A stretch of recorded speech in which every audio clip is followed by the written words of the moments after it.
Media gjermane Frankfurter Rundschau ka bërë një artikull mbi zgjedhjet në Shqipëri duke u fokusuar tek pajtimi i Kristall-Civita nga Berisha nga po shkon Shqipëria. Kjo është pyetja që i mundon njerëzit në gadishullin ballkanik përpara zgjedhjeve parlamentare më 11 maj. Rezultati i zgjedhjeve në Shqipëri konsiderohet vendimtar për rrugën e mëtejshme të vendit drejt antarësimit në Bashkimin Evropian. Kush mund të shpresojë për fitore? Dy partitë dhe aleanca janë në garë për fitoren. Kryeministri aktual Edi Rama i Partisë Socialiste ka shpallur synimin për të vazhduar përpjekjet për antarësimin në Bashkimin Evropian deri në vitin 2030. Rivali i tij kryesor është ish kryeministri dhe ish presidenti i djathtë Sali Berisha, i cili udhëheq një aleancë opozitare me një slogan elektoral të frymzuar nga presidenti amerikan Donald Trump për një Shqipëri madhështore. Gruaja i fushatës së Trumpit synon ta çojë Berishën drejt fitores. 60 vjeçari Edi Rama synon një mandat të katërt si kryeministër. Në fushatën zgjedhore, kreu i Partisë Socialiste puri në dukje për fitimet e antarësimit në Bashkimin Evropian. Sipas tij, dyert e hapura për në Bruksel janë çelësi për të mundësuar të gjithë shqiptarëve të gëzojnë të njëjtat të drejta si qytetarët e vendeve të tjera europiane. Kundërshtari i tij Sali Berisha, pas 12 vitesh në opozit, dëshiron të rikthehet në pushtet. 80 vjeçari është paraqitur si një udhëheqës i fortë dhe fokusohet tek ringritja ekonomike.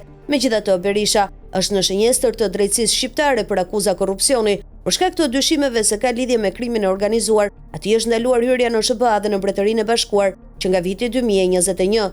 Berisha shpreson për një kthes me këshilltarin e Trumpit drejt fitores në zgjedhjet shqiptare. Partia e Berishës ka angazhuar posaçërisht për fushatën zgjedhore strategun amerikan të fushatave Kristall-Civita, i cili bashkë me Suzy Wiles udhëhoqi fushatën e Donald Trump për zgjedhjet presidenciale në SBA në vitin 2024. Gjatë 2 viteve të fundit, Kristall-Civita ka këshilluar 2 figura të mëdha politike në 2 vende të ndryshme, citoi gazeta amerikane Politico, zëdhënësin e Partisë Demokratike në Shqipëri, Alfred Lela. Donald Trump dhe Sali Berisha, sipas Lelës, të dy burrat kanë profile jashtëzakonisht të ngjashme. Ata janë ndjekur nga institucionet brenda dhe jashtë vendit dhe janë paraqitur si të jashtëm të rrezikshëm që duhet eliminoheshin me çdo kusht nga politika.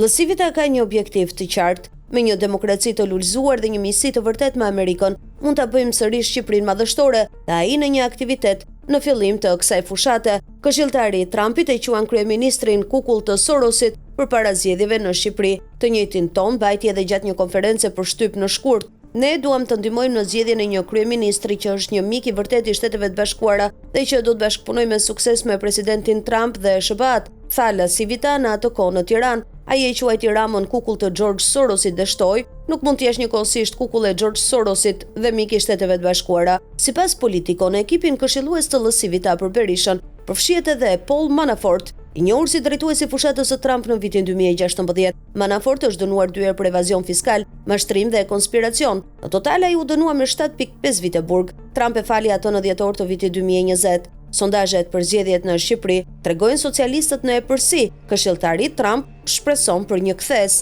Megjithatë, sondazhet tregojnë se Partia Socialiste në pushtet mund të fitojë rreth 48% të votave, ndërsa aleanca e Berishës ndodhet më shumë se 10% prapa. Megjithatë, besueshmëria e ulët e sondazheve në Shqipëri mund të sjellë ende një surprizë. Për herë të parë në një zgjedhje parlamentare, shqiptarët që jetojnë jashtë vendit mund të votojnë me postë. Sipas të dhënave të Komisionit Qendror të Zgjedhjeve, 245.935 persona nga diaspora janë regjistruar. Edhe për këtë arsye nuk është e qartë nëse sondazhet për zgjedhjet në Shqipëri janë të besueshme.